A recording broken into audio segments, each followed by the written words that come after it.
Não estava no escopo no que eu vou pregar, mas o irmão Alan aqui me lembrou de um salmo, Salmo 146.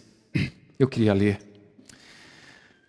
porque é para a glória, como sempre, deve ser tudo para a glória do nosso Deus. Salmo 146 diz assim, os irmãos podem achá-lo em suas Bíblias. Eu estou com um pouquinho de pigarro, irmãos, então me perdoem.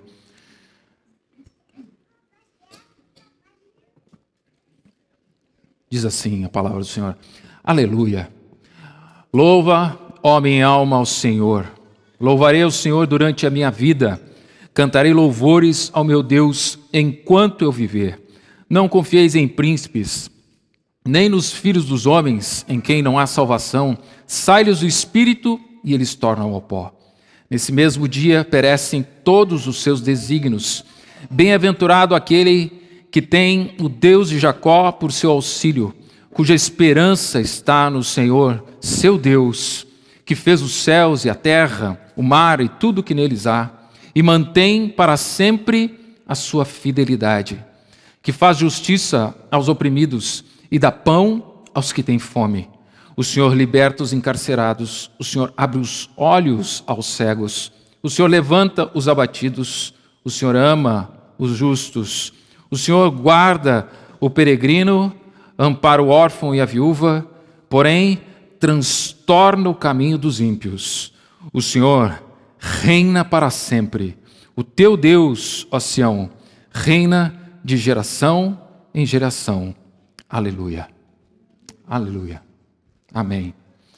Esse é o nosso Deus, glorioso Deus, amado Deus. E nessa manhã tão diferente, né? Por que não dizer um pouco estranha, né? A nossa rotina mudou, né? O lugar mudou, a forma com que nós chegamos aqui mudou. E que isso seja uma mudança para melhor, para glória e glorificar o nome do nosso Deus. Eu vou ler brevemente, como de costume, aqui o verso do Salmo 127. Oramos e vamos ao sermão propriamente dito. Amém? Salmo 127, verso 1, a palavra do Senhor diz: Se o Senhor não edificar a casa, em vão trabalham os que a edificam. Se o Senhor não guardar a cidade, em vão vigia a sentinela. Senhor nosso Deus, nessa manhã, gloriosa manhã, dia do Senhor, em que viemos aqui mais uma vez, Senhor, entregar aquilo que te é devido, culto, adoração, louvor, honra e glória, Senhor. Nessa manhã, nós queremos te pedir, ajuda-nos a fazer dessa forma. De forma perfeita, colocarmos o nosso coração diante de Ti. De forma agradável, Senhor, seja o nosso cultuar, o nosso Te adorar.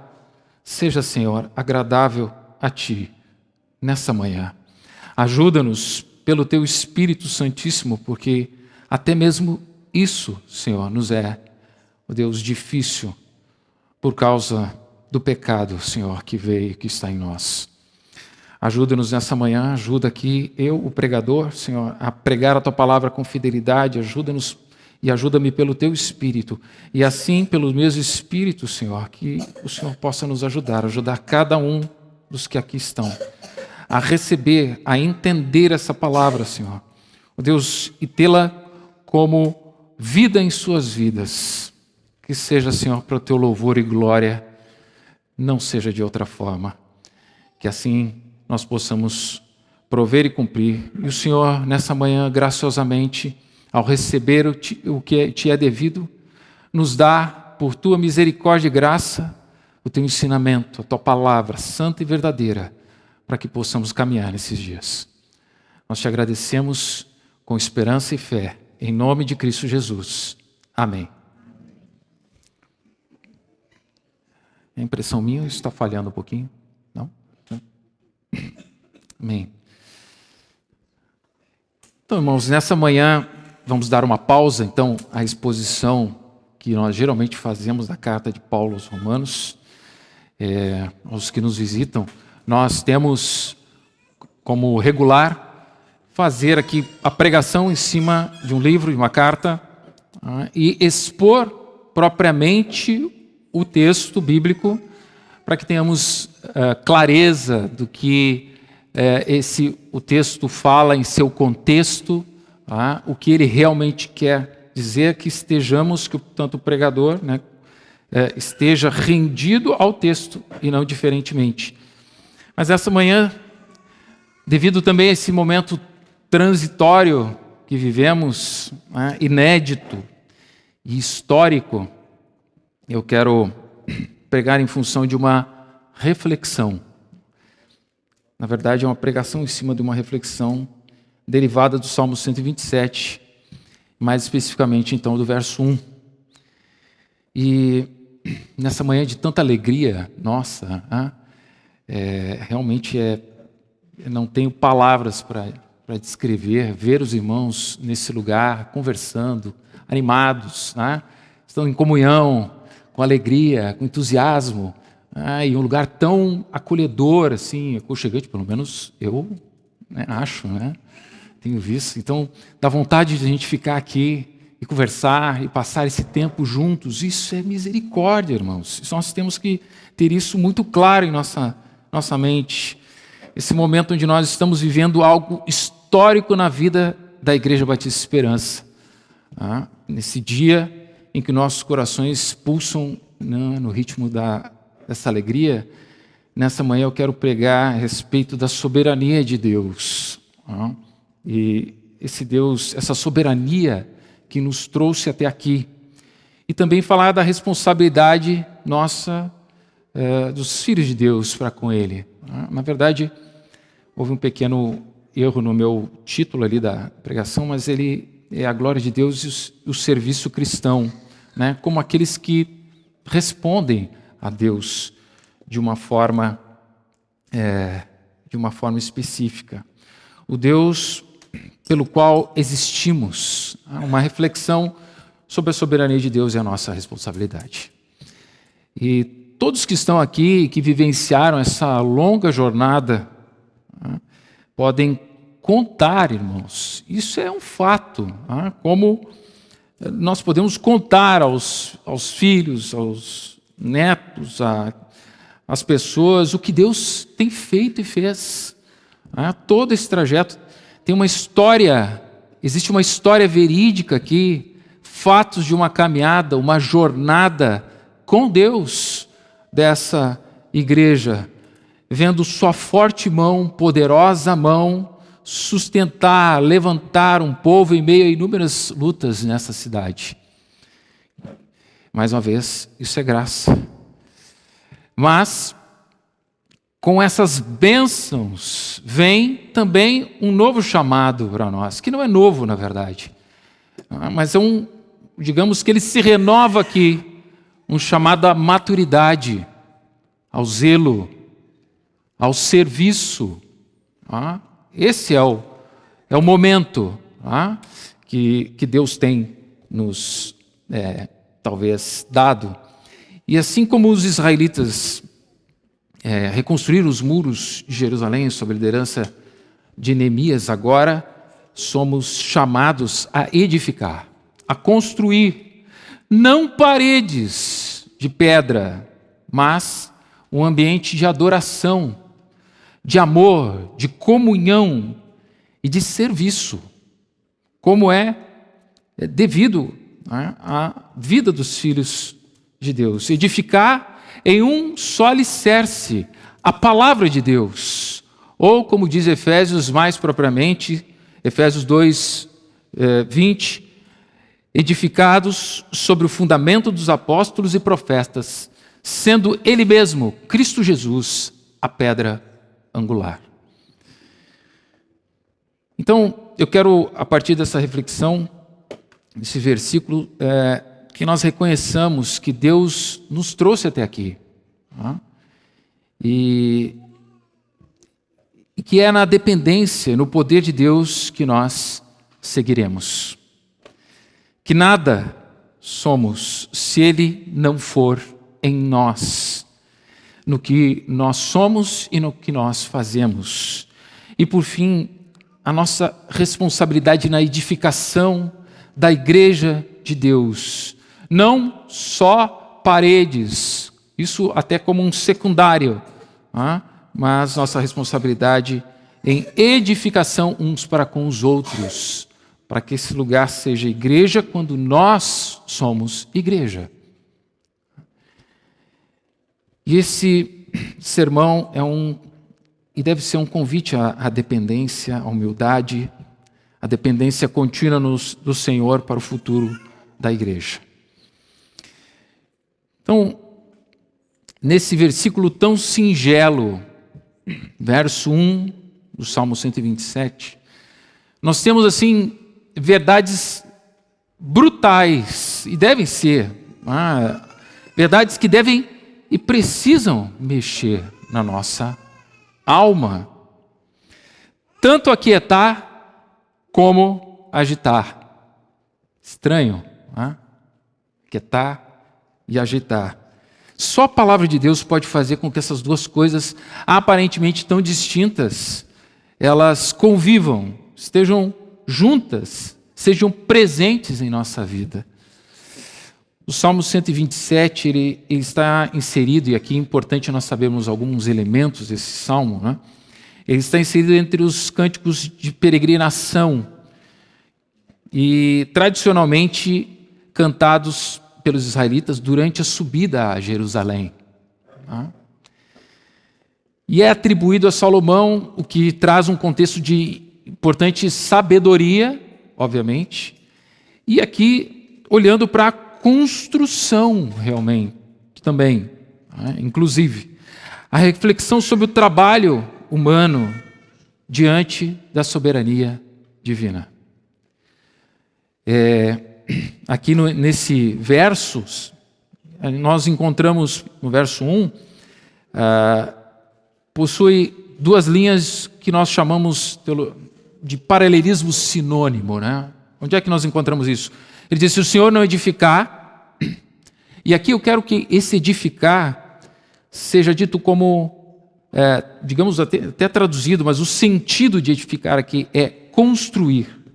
Se o Senhor não construir a casa, em vão trabalham os que a constroem. Então, se o Senhor não edificar ou construir a casa, e depois, se o Senhor não guardar a cidade, são coisas que querem dizer a mesma coisa, usando elementos diferentes. Ambas expressam o mesmo princípio: a total dependência de Deus, para que qualquer esforço humano tenha valor duradouro e verdadeiro. É isso que quer dizer. A palavra também hebraica casa pode ter seus múltiplos sentidos. Literalmente, ela pode ser entendida como construção física, isso. Figuradamente, o lar, a família. Teologicamente, o templo, ou a casa de Davi, a dinastia de Davi, enfim. O verbo edificar aqui também é usado para ações criadoras, sustentadoras de Deus. Mas o que isso tudo significa? O Senhor é o fundamento da família, da sociedade e da igreja. Se a bênção e direção de Deus não estiver em qualquer empreendimento humano, ele será vazio. Será vazio de sentido. Provérbios 19, 21 diz assim: muitos propósitos há no coração do homem, mas o desígnio do Senhor permanecerá.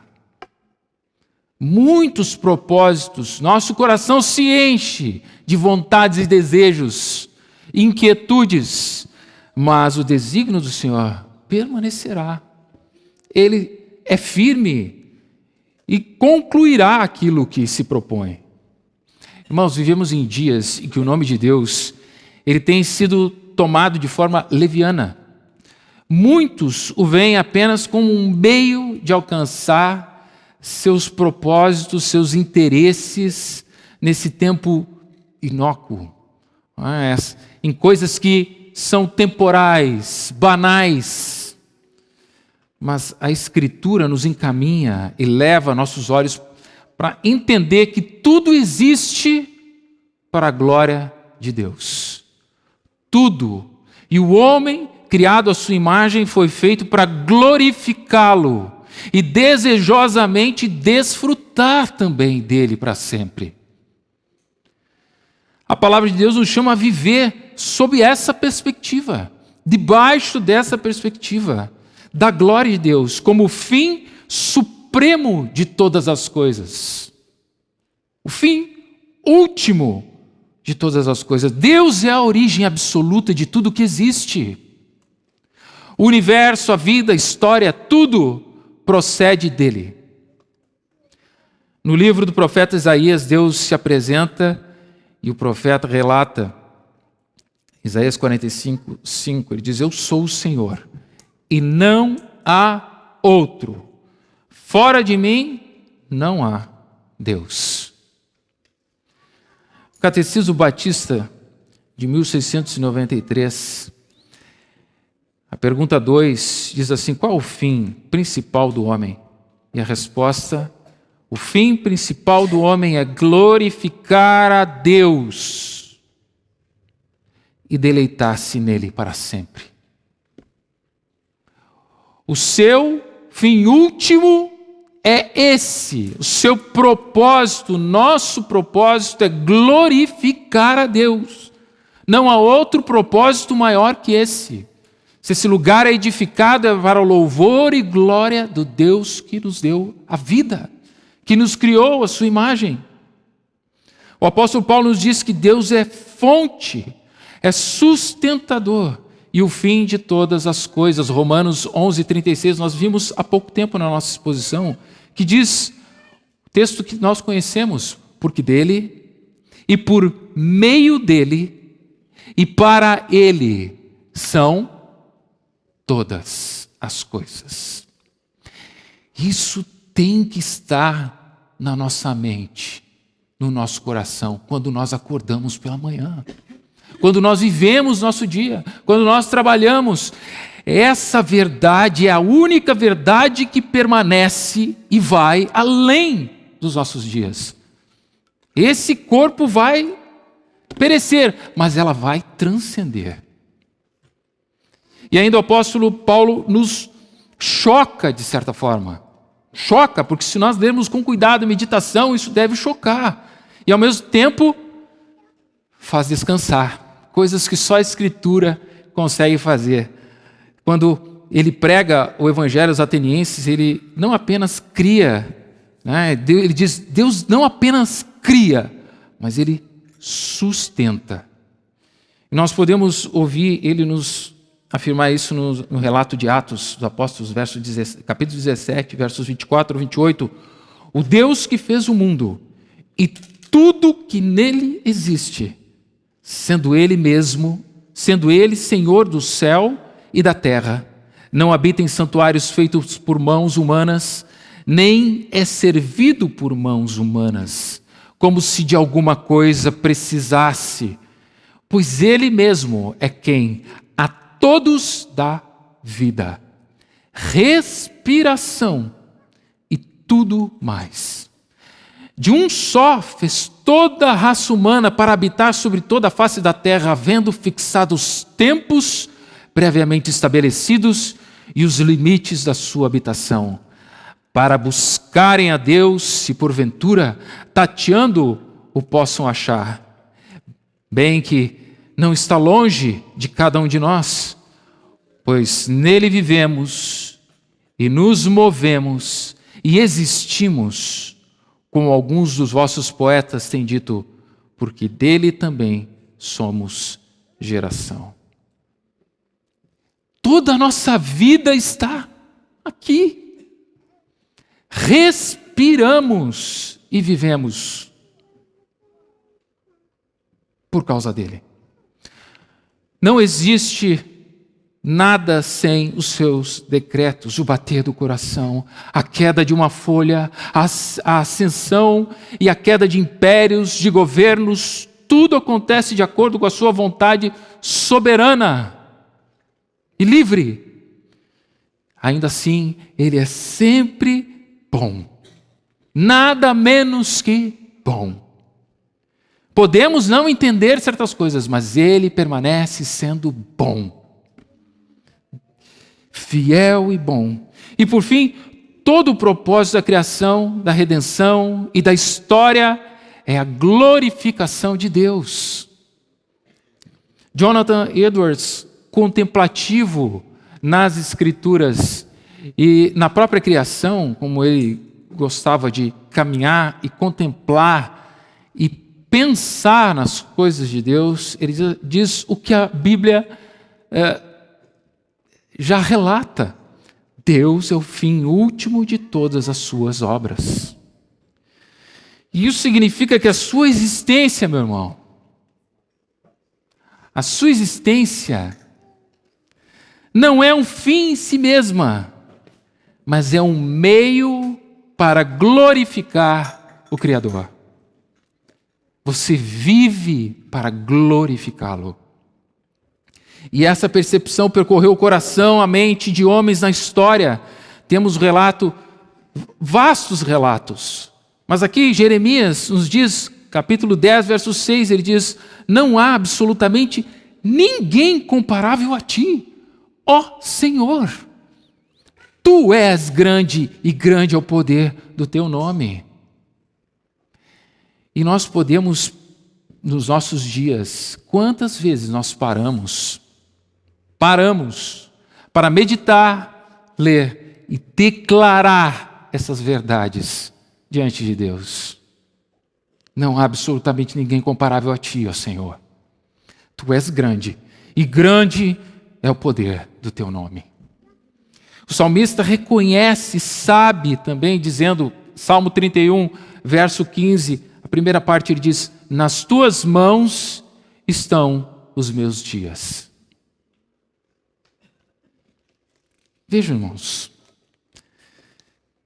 John Piper, ele falando sobre o Salmo 127, um sermão a respeito, ele diz: a menos que o Senhor edifique, construa o casamento, a família ou a igreja, nosso trabalho será vazio e desgastante. Só Deus pode fazer o que é duradouro. Parece óbvio, né? Mas nós podemos esquecer muito rápido dessas coisas. John Piper pregou diretamente nesse salmo, enfatizando que trabalho sem oração, planejamento sem submissão, esforço sem fé são atos de orgulho e não de sabedoria. Se o Senhor não construir, se o Senhor não guardar, se o Senhor não vigiar. E nós sabemos que o Salmo, ele continua. Mas o que podemos perceber apenas no verso 1 é uma vida saturada de Deus. Impossível de ser desassociada, desligada, desconectada da pessoa de Deus. Jamais. Pelo contrário, ela jamais pode ser vida se não for sustentada por Deus, por seu poder, por sua glória. E então, abrindo parênteses aqui, para estarmos verdadeiramente conscientes disso, nós precisamos nos render. E para estarmos rendidos e submetidos, porque ninguém obedece a quem não está submetido, a quem não estamos rendidos. Se temos Senhor, e dizemos Senhor, e da nossa boca falamos Senhor, nosso Deus, e Deus, precisamos estar submetidos. Então agora o que Ele diz, nós fazemos. E para que façamos isso, precisamos conhecer a Deus. E vejam como o salmista conhece a Deus. O Deus para quem ele escreve no Salmo 145, por exemplo, verso 13 em diante, ele diz, veja o que diz o Salmo 145. Um salmo que nós deveríamos respirá-lo, comê-lo, nos alimentarmos dele. Ele diz, o teu reino, verso 13 em diante, é o de todos os séculos, e o teu domínio subsiste por todas as gerações. O Senhor é fiel em todas as suas palavras e santo em todas as suas obras. O Senhor sustém os que vacilam e apruma todos os prostrados. Em ti esperam os olhos de todos, e tu, a seu tempo, lhes dás o alimento. Abres a mão e satisfazes de benevolência todo vivente. Justo é o Senhor em todos os seus caminhos, benigno em todas as suas obras. Perto está o Senhor de todos os que o invocam, de todos os que o invocam em verdade. Eles acode à vontade dos que o temem, atende-lhes o clamor e o salva. O Senhor guarda todos os que o amam, porém os ímpios serão exterminados. Profira minha boca louvores ao Senhor, e toda a carne louve o seu santo nome para todo sempre. Todo sempre. Então voltamos ao nosso versículo principal, aqui, que nos faz olhar e, se nós atentamente meditarmos, nos chocamos mais uma vez. Se o Senhor não edificar a casa, em vão trabalham os que edificam. Se o Senhor não guardar a cidade, em vão vigia a sentinela. Ele vai dizer aqui, em vão trabalham os que edificam, ou seja, a palavra vão aqui significa o quê? Inútil, vazio, sem propósito, literalmente significa algo que não tem utilidade. É algo que não serve para nada. Nada. Não tem propósito ou uma eficácia. O trabalho dos construtores é declarado infrutífero, sem frutos, se Deus não for o verdadeiro agente por trás da obra. Mesmo as obras que aparentemente ou parecem mais nobres ou diligentes, são inúteis. Inúteis, vãs, se Deus não as aprova ou as conduz. Tiago, capítulo 4, versos 13 ao 15, ele diz, atendei agora vós que dizeis, hoje ou amanhã iremos para uma cidade tal, e lá passaremos um ano, e negociaremos e teremos lucro. Vós não sabeis o que sucederá amanhã. Que é a vossa vida? Olha a indagação de Tiago. Sois apenas como neblina, que aparece por um instante e logo se dissipa.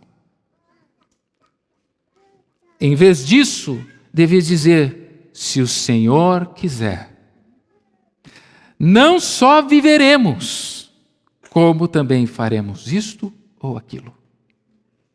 Vejam a profundidade dessas coisas. Como aquilo que pensamos e aquilo que estamos decidindo, se não está rendido e diante do Senhor,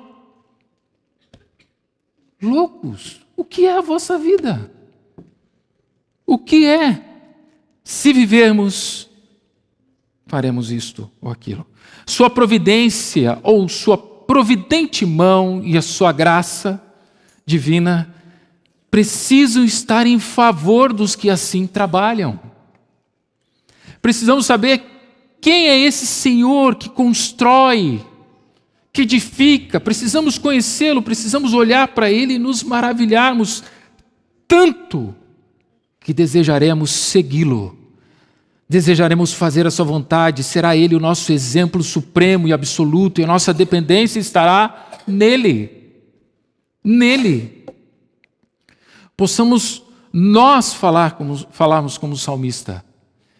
Esse conhece tanto a Deus, ele entende tanto, ele consegue dissecar Deus na variedade de seus atributos. Quando nós lemos, descobrimos, Salmo 145, que Ele é um Deus sustentador. O Senhor sustém os que vacilam. Sustentador. O Senhor é benevolente, é justo, o Senhor é benigno, o Senhor está perto, não está longe, o Senhor guarda, tudo está no Salmo. Esse é o nosso Deus. Faça o relato lá nas suas meditações, você vai conhecer o Deus que você profere, que sai da sua boca, Senhor. Então a meditação para nós, se tudo é para a glória de Deus, então a sua vida, o seu trabalho, a sua família, as suas decisões, o seu sofrimento, a sua alegria, tudo que você faz. Quando você edifica, quando você constrói um lugar para culto, também, todas essas coisas devem apontar para Ele. Todas essas coisas devem apontar para Ele. Toda a glória ao nosso Deus. É o que nós estamos fazendo aqui nessa manhã. O que você faz, meu irmão, minha irmã, nós, todos, tem implicações. Para que Deus seja exaltado em toda a sua glória, o que nós fazemos, ou deixamos de fazer, tem implicações. Por causa daquilo que Ele é, por causa daquilo que Ele faz. Sempre que você está construindo, sempre que você está guardando, sempre que você está vigiando, Deus está sendo Deus.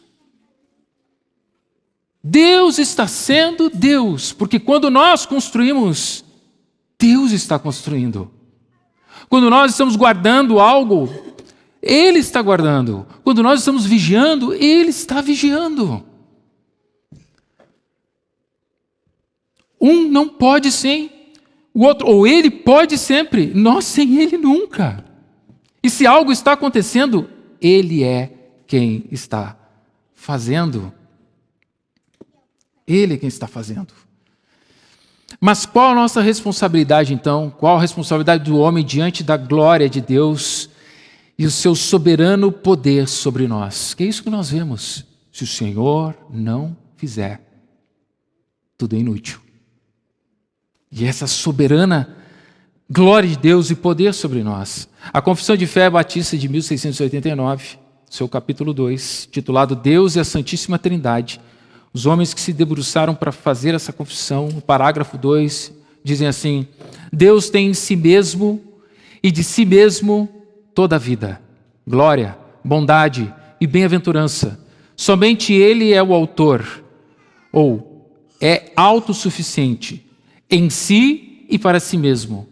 E não precisa de nenhuma das criaturas que fez, nem delas deriva glória alguma, mas somente manifesta nelas, por elas, para elas e sobre elas, a sua própria glória.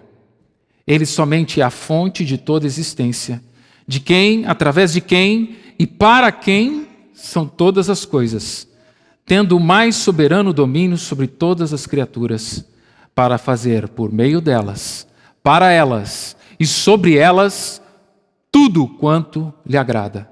Todas as coisas estão abertas e manifestas perante Ele. O seu conhecimento é infinito, infalível e independente da criatura, de maneira que para Ele nada é contingente ou incerto. Ele é santíssimo em todos os seus pensamentos, em todas as suas obras, em todos os seus mandamentos. A Ele são devidos, da parte dos anjos e de homens, toda adoração, todo serviço e toda a obediência, que como criaturas eles devem ao Criador, e tudo mais que Ele se agrade em requerer de suas criaturas. Esses homens entenderam. A glória de Deus exige de nós uma resposta. Não somos espectadores neutros. Fomos gerados por sua mão para glorificá-lo. E glorificá-lo ativamente para amá-lo, demonstrando todas essas coisas na disposição de um coração renovado, vivo, nascido de novo, na obediência à sua palavra, e, obviamente, na vida prática. Paulo escreve em 1 Coríntios 10, 31, ele diz: portanto, nós conhecemos esse versículo. E mais uma vez, se meditarmos nele, vamos encontrar profundidade para as nossas vidas. Portanto, quer comais, quer bebais, as coisas simples da vida, mais básicas. Quer comais, quer bebais, ou façais qualquer outra coisa, fazei algumas coisas para a glória de Deus. Tudo para a glória de Deus. Isso significa que não há, de novo, área neutra em nossa vida. Nós, crentes, somos chamados a honrar a Deus da forma pública e na forma privada, no culto e no trabalho, no casamento e no relacionamento com os filhos, na igreja, no meio dos remidos, na comunidade dos santos.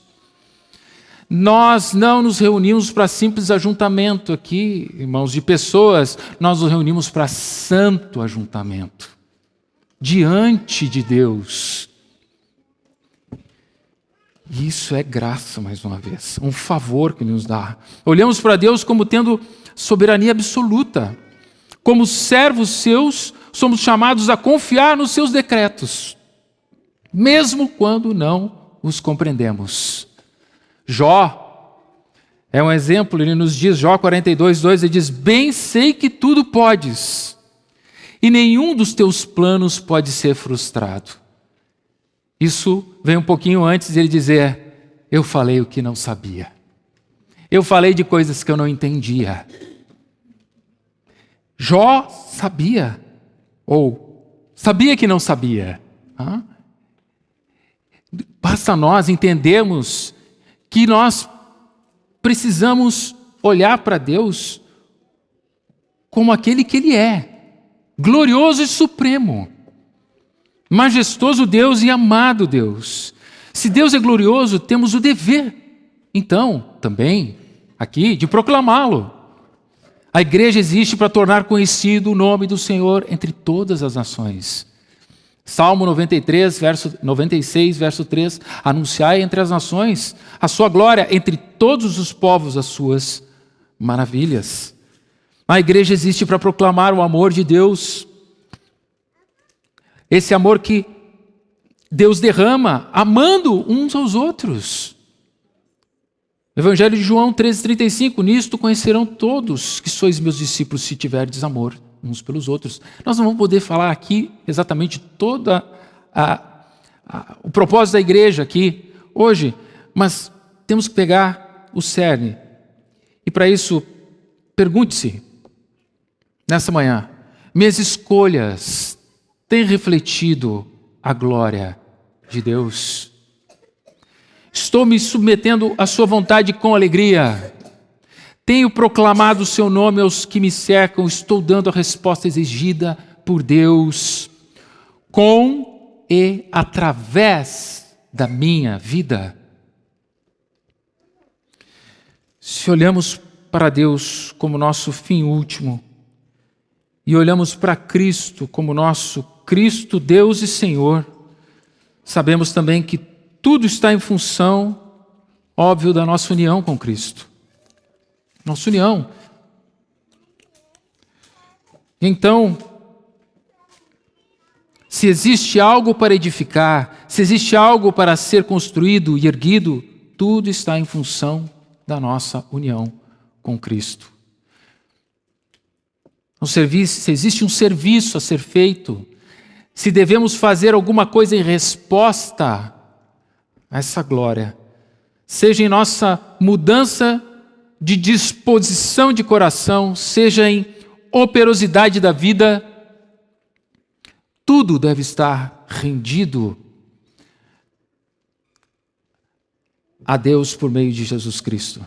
Se existe algum serviço, irmãos, vejam, servimos porque fomos servidos por Cristo. Marcos 10:45, pois o próprio Filho do Homem não veio para ser servido, mas para servir e dar a sua vida em resgate de muitos. Ele é o nosso exemplo. É o que temos que fazer. O serviço de Cristo é redentor. E o nosso serviço é responsivo. É a resposta ao que foi feito. Não é para nosso mérito, mas fruto da graça recebida. A salvação é pela graça, mediante a fé. E as boas obras, ou seja, o serviço, são a sua evidência natural. A evidência dessa graça que está em nós. Efésios 2, verso 10. Porque somos feitura dele, criados em Cristo Jesus, para as boas obras, as quais Deus de antemão preparou para que andássemos nelas. O serviço cristão não é opcional, mas é essencial à nova vida em Cristo Jesus. A nova vida em Cristo Jesus. E esse serviço, essas boas obras que Deus preparou para que andássemos nelas, não são obviamente e somente dentro das paredes de um local aqui para culto, obviamente, mas são sim, na hierarquia do cristão, para o bem dos santos, para a edificação do corpo de Cristo. A igreja local é o campo primeiro do serviço do cristão, aonde ele constrói, aonde ele edifica, edificamos uns aos outros. É isso, construímos ali, é o trabalho de Deus através de nós, uns com os outros. E é isso que acontece. É o primeiro lugar, o primeiro campo de serviço do cristão. Os dons espirituais são dados para a edificação do corpo de Cristo, para a construção do corpo de Cristo. Nós vimos Romanos 12, versos 5 ao 6, assim também nós, conquanto muitos, somos um só corpo, em Cristo, e membros uns dos outros, tendo, porém, diferentes dons, segundo a graça que nos foi dada. Então, nessa multiforme graça, nós operamos. E nesse serviço na igreja, envolvem várias coisas. Nós não vamos entrar a fundo, mas o ensino, o discipulado, a hospitalidade, o cuidado mútuo, a liderança fiel e piedosa, várias coisas que Deus dá. Já tivemos aqui uma pregação sobre comunhão, sobre como a unidade dos irmãos é a importância na unidade da igreja. Servimos uns aos outros, estamos em função uns dos outros para o bem comum. E quando olhamos esse verso de novo, ele vai nos dizer: se o Senhor não guardar a cidade, guardar como quem protege, e cidade como quem dá segurança à nação, aqui, quer dizer que sem intervenção de Deus, nem a vigilância mais atenta pode impedir o mal. E a isso nós temos que ficar atentos. E ele diz: e em vão vigia a sentinela, ou seja, a sentinela, por mais competente que seja, é impotente sem o cuidado do Senhor. Esse verso esvazia a nossa autossuficiência e deixa claro e patente que a segurança e o sucesso não estão em nossas mãos. E não será outro que sustentará o que fazemos aqui ou que estejamos para fazer no futuro.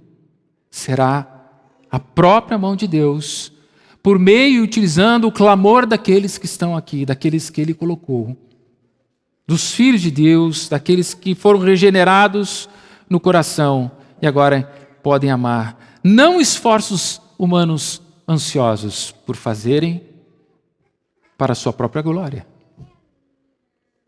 Sempre que construímos, guardamos, vigiamos de forma ansiosa, em que Deus não é o que constrói, onde nossa dependência não está nele, em Deus que não é o Deus que guarda e que vigia, nós estaremos desprezando sua glória e teremos trabalhado, cansado, nos preocupado e nos exaurido inutilmente.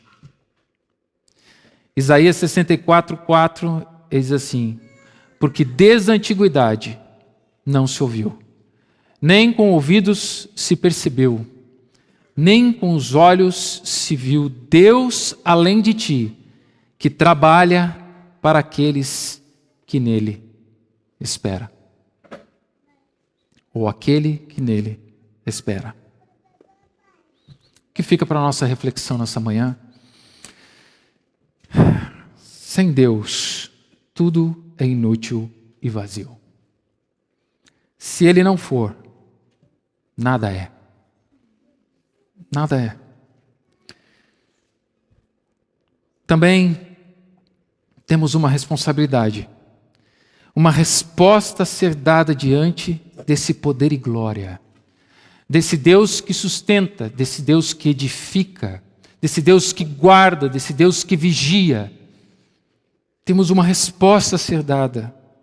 Aqueles do verso 1 edificavam, construíam, vigiavam, guardavam, estavam no labor, estavam ali fazendo o trabalho, o serviço. Só nos é dada a realidade que se Deus não fizer, então é inútil. Também somos chamados à humildade e a depender, ou dependência contínua do Senhor, para o futuro que nos espera. Humildade, precisamos do Senhor.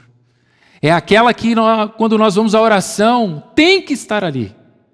Se nós não estamos humildes, estamos soberbos, não é oração. E dependência de buscar o Senhor para fazer o que o meu coração está querendo e desejando, para saber se o Senhor poderá nos ajudar. Devemos fazer todas as coisas para a glória de Deus, o Deus que faz todas as coisas para a sua própria glória. E também, por fim, devemos, como diz Paulo aos Coríntios, em 1 Coríntios 15:58, devemos ser firmes, inabaláveis e sempre abundantes na obra do Senhor, sabendo que no Senhor o nosso trabalho não é inútil. Amém? Vamos orar.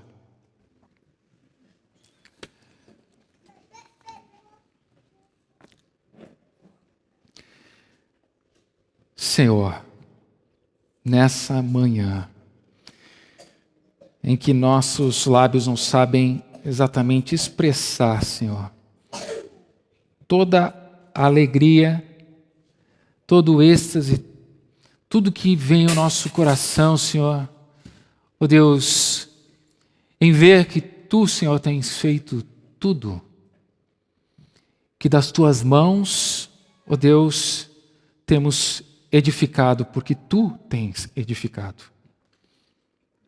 Tu tens feito, Tu és o que vigia, Tu és o que guarda, e quando nós estivermos fazendo todas essas coisas, Pai, por favor, não nos deixe esquecer que é Tu que estás fazendo em nós e através de nós. Não nos deixe esquecer, Senhor, como o povo no deserto esqueceu que era Tu que sustentavas, que era Tu que libertavas, que na Tua palavra podia confiar, que no Teu favor podia descansar. Ajuda-nos, Senhor. Nosso coração é tão falho, nosso coração é tão impetuoso. Oh Deus, tão enganoso é o nosso coração. Por isso pedimos que o Senhor nos ajude, pelo Teu Espírito em nós, o Senhor nos guie pelos caminhos das Tuas misericórdias, pelo favor da Tua graça. Não nos deixa sozinhos, Senhor. Não nos deixa, Senhor, longe de Ti, mas perto. Não nos deixa nos afastarmos. Livra-nos de nós mesmos, Senhor, para que estejamos sempre com o Senhor, para a Tua glória e louvor. Amém e amém.